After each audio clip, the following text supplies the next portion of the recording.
Amin Allahumma amin.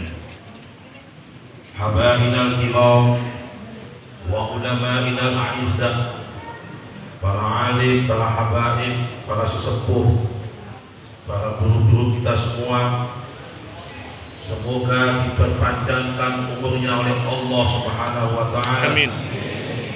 Diberikan kemurahan dan kemudahan, diberikan kesehatan semua, dan kita semua mendapatkan barokah ilmu-ilmunya daripada guru-guru dan para masyayikh kita semua, dan akan menuntun kita semua ila yaumil qiyamah. Amin Allahumma amin.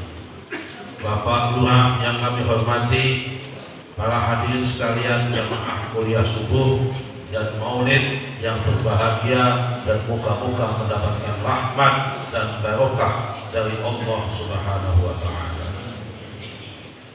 Saya tidak mau berpanjang-panjang, hanya ingin mengutip sebagian yang tadi dibacakan dalam maulid. Karena saya pendatang baru, gak boleh panjang-panjang. Di dalam maulid at-tiba, karena saya yakin orang Betawi biasanya bacanya maulid at-tiba. Kalau saya yakin di dalam at-tiba dikatakan bahwa mauliduhu bi Makkah wa Hijratuhu fil Madinah wa sultanuhu bisyam. Sayyid Asy-Syaikh Abdurrahman At-Tibai, penulis kitab maulid ini, menulis ini tentunya berdasarkan riset dan berdasarkan kajian yang benar. Apa makna intrinsik dari kalimat itu yang dimaksud oleh Sayyid Abdurrahman At-Tibai?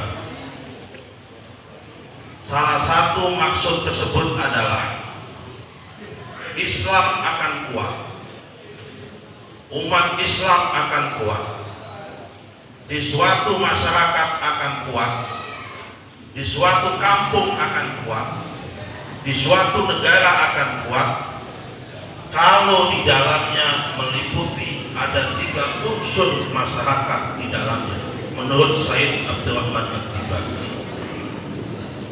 Apa 3 unsur masyarakat tersebut? Yang pertama adalah mauliduhu bi Makkah, lahirnya Nabi Muhammad di Makkah. Kalau kita ingat Makkah, selain kita ingat Ka'bah dan Masjidil Haram, kita tentunya ingat pundennya Makkah, dedekotnya Makkah, yang merawat Mekah, yang punya kota Mekah, dan yang membesarkan kota Mekah, dan yang membangun kota Mekah. Siapa pundennya Mekah? Orang Jawa bilang punden. Siapa kasepuan Mekah? Siapa dedengkotnya Mekah? Dan siapa yang bau reksa kota Mekah? Yang bau reksa kota Mekah adalah Bani Hashim. Karena dulu ada Bani Hashim, setelah Bani Hashim wafat, tidak ada sampai sekarang, maka turunan daripada Bani Hashim adalah para sayyid, para sadat, para habaib.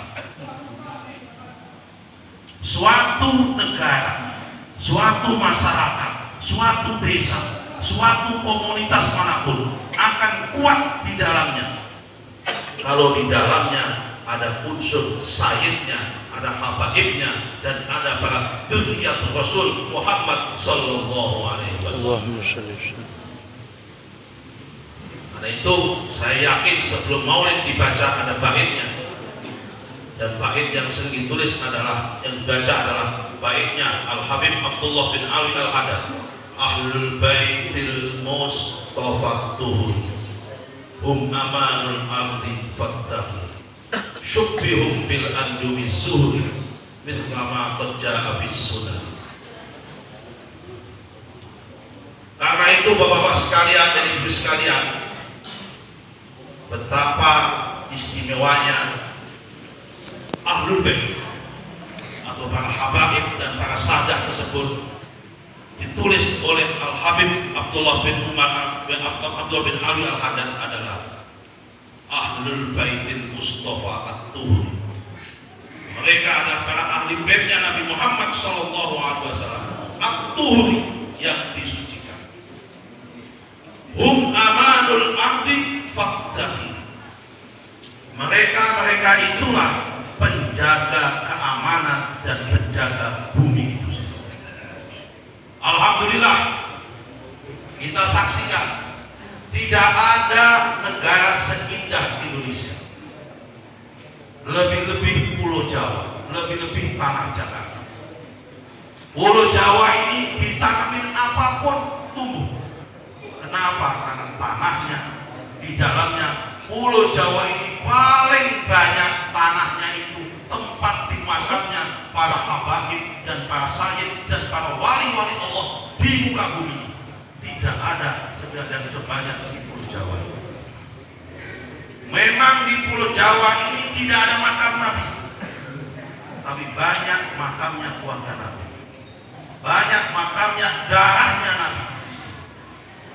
Memang di Pulau Jawa ini, di Indonesia ini tidak ada makamnya Nabi, tapi saya yakin di Pulau Jawa ini hampir di tiap kota banyak makamnya para wali-wali Allah.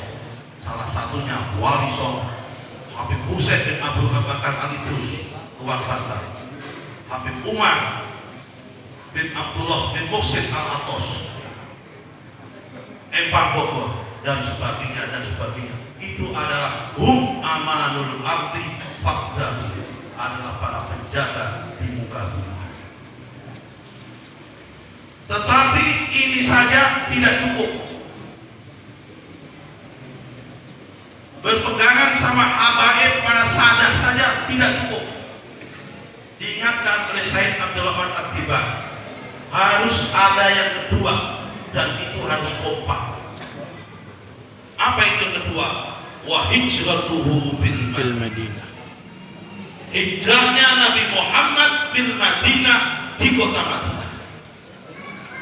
Kalau kita ingat Madinah, kalau kita ingat kota Madinah, selain kita ingat Masjid Nabawi, selain kita lihat Hujratun Nabi, makamnya Nabi Muhammad SAW, selain makam Baqi', selain gunung Uhud di dalam Madinah, selain masjid apa itu? Ya kan, masjid tua itu, Kubah. Selain makamnya ahli Badar sekitar 70 kilo dari Madinah. Kalau kita berangkat semua, yang namanya Madinah juga ada dedekot, ada yang gaursok, ada yang merawat, ada yang diteladani di dalam Madinah. Siapa itu? Sahabat Ansor. Walamma ahassa Isa minhumul kufra qala man ansari ilallah qala al-hawariyuna nahnu ansar. Saking istimewanya sahabat Ansor di mata Rasulullah Sallallahu Alaihi Wasallam, Nabi pernah bersabda, "Man ahabbal ansar ahabbahullah, wa man abghadahu abghadahu." Barang siapa yang mencintai sahabat Ansor, Allah ikut mencintai. Dan barang siapa yang membenci sahabat Ansor, Allah ikut membenci. Karena sahabat-sahabat Ansor tidak ada, lantas siapa penerusnya Ansor? Penerusnya Ansor yang teladani adalah simbol, namanya adalah Al-Madani. Karena Ansor itu disebut dengan Al-Madani. Apa itu Al-Madani? Ulama lokal, ulama Betawi, ulama Sukabumi, ulama Jawa, ulama Jombang, ulama Kediri, ulama Kudus, ulama Demak, ulama Pekalongan, adalah ahwal-ahwal ulama-ulama lokal, itulah disebut dengan al-madani. Selama apa? Selama man a'azza wa nasara wa a'ana dinallahi wa huwa ansar ila yaumil qiyamah. Para ulama-ulama yang berilmu inilah penerus-penerus Ansor yang disebut dengan al-madani tadi. Jadi kalau sahadat dan habaibnya karena darahnya,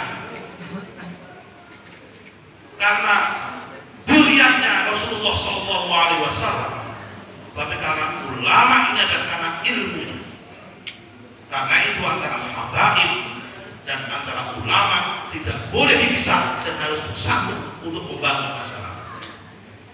Karena ini perintahnya Said Abdurrahman Ad-Dibai. Kalau kita baca di Maulid. Nah, menjadi ulama ini agak susah. Saya melihat dalam perkembangan kita makin kesini, bangsa Indonesia ini makin hari makin kekurangan dan krisis ulama. Kalau ada yang meninggal sulit untuk mencari penggantinya. Kenapa? Karena umat Islam kita hari ini, masyarakat hari ini mulai lupa dengan apa? Dengan satu ayat. Walaula nafara min kulli firqatin minhum ta'ifatun liyatafaqahu fid-din liyundiru qawmahum idza raja'u ilaihim la'allahum yarshudun. Ayat ini menurut para ahli tafsir, asbabun nuzulnya adalah waktu itu Nabi akan perang. Salah satu mufassir mengatakan perang Hunain. Salah satu mufassir lain mengatakan perang yang lain. Tapi kita buat kesimpulan pokoknya akan perang. Ketika Nabi akan perang, kehabisan pasukan. Karena itu Nabi memerintahkan sama sahabat Ali bin Abi Thalib radhiyallahu anhu untuk mengumpulkan anak-anak muda, semuanya dilatih menjadi tentara perang, semuanya dilatih menjadi pasukan. Kemudian ditegur Allah lewat malaikat Jibril, jangan, falaula nafaru min kulli firqatin minhum ta'ifatun. Kalau kamu semua pasukan kamu jadikan pasukan perang, kalau anak muda kamu jadikan pasukan perang semua, nanti kalau ada apa-apa yang ngaji siapa? Kalau semua anak muda dikuliahkan ke UI, ke ITB, ke ITS semua, tidak ada pondok pesantren. Kalau semua anak muda dikuliahkan, disekolahkan ke SMP, SMA, tidak ada yang masuk pesantren, anak-anaknya, nanti kalau ada apa-apa bagaimana? Kata malaikat Jibril. Karena itu apa? Harus ada ta'ifatun. Ada satu khusus, satu kelompok yang disisakan, dicadangkan. Untuk apa? Liyatafaqahu fid-din. Khusus untuk belajar agama. Untuk apa? Liyundiru qawmahum idza raja'u ilaihim la'allahum yarshudun. Untuk mengawal ngaji, mengawal akhlaknya. Nanti kalau pasukan perang ini pulang, yang mendidik mereka. Para guru kami di pondok pesantren mengajarkan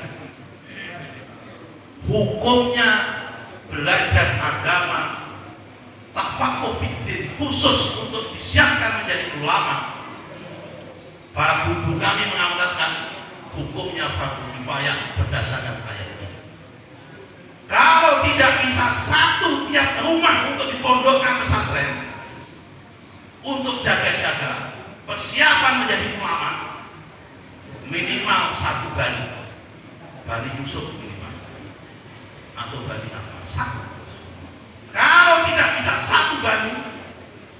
minimal satu RT ada satu yang khusus disiapkan ke pondok pesantren, yang khusus tapak fikih. Ini untuk menjalankan Maulidul Nabi Makkah. Supaya apa? Supaya dia paham ilmu agama, menjadi penerus-penerus perjuangan agama. Tapi mohon maaf, 2 saja kan cukup. Dengan habaib saja kan cukup. Menyiapkan ulama saja kan cukup. Kata Said Abdul Rahman Al-Tibani. Tambah 1, apa itu? Wasultanuhu bisyam.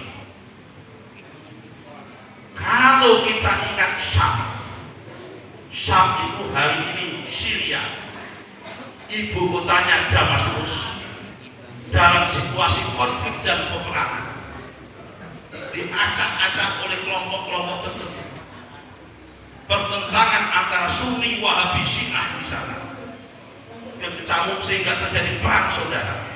Kalau kita ingat Syam atau Syria, dulu pernah mencapai kemegahannya. Kenapa? Karena ada budernya, ada dedengkotnya, ada yang bau reksor Syam itu.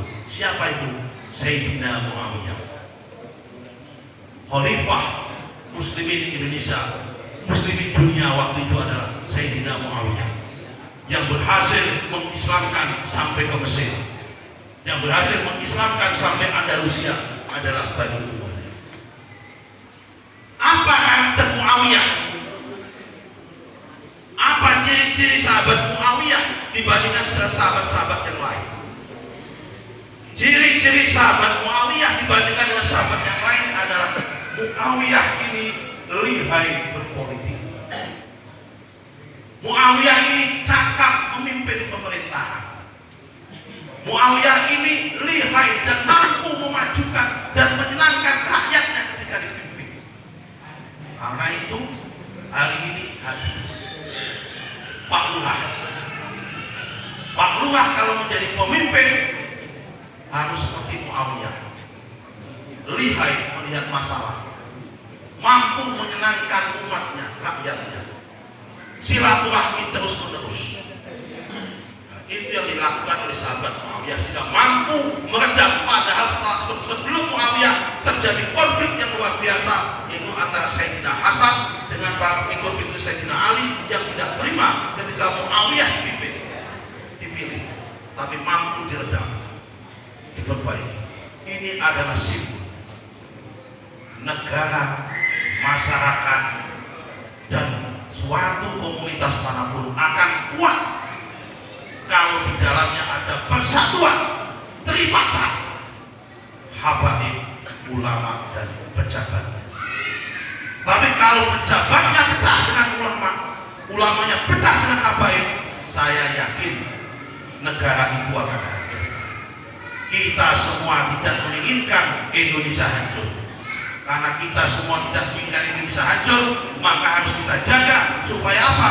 Habaib, ulama, dan pejabat, siapapun pejabatnya itu, sama-sama kompak mendukung untuk kebesaran dan kekuatan negara Republik Indonesia. Amin Allahumma amin. Supaya kita semua tertib, kita semua sejahtera, dan kita semua dalam kondisi adil dan makmur. Hanya itu yang bisa kami sampaikan, mudah-mudahan bermanfaat. Insya Allah saya kasih tahu kalau sudah mulai aktif jamaah subuh ini, karena kami sudah 2 tahun tinggal jadi orang bagusan. Saya pindahan bulan Februari tahun 2020, baru bikin maulid di rumah, mengundang Pak Kiai Yusuf dan jamaah di sini sebagian kena COVID semua. Jadi nggak bisa atas. Tapi karena ini sudah terjadi herd immunity, kita bersyukur sama Allah, kita berterima kasih kepada pemerintah, termasuk Pak Gubernur DKI Jakarta, bahwa vaksin di Jakarta sudah mencapai 80%. Karena sudah mencapai 80% vaksinnya, alhamdulillah sebentar lagi corona hilang, ekonomi bangkit, dan kita bisa kembali aktivitas seperti semula. Demikian, wallahualam, wallahu muwaffiq ila aqwamit thoriq. Wassalamualaikum warahmatullahi wabarakatuh.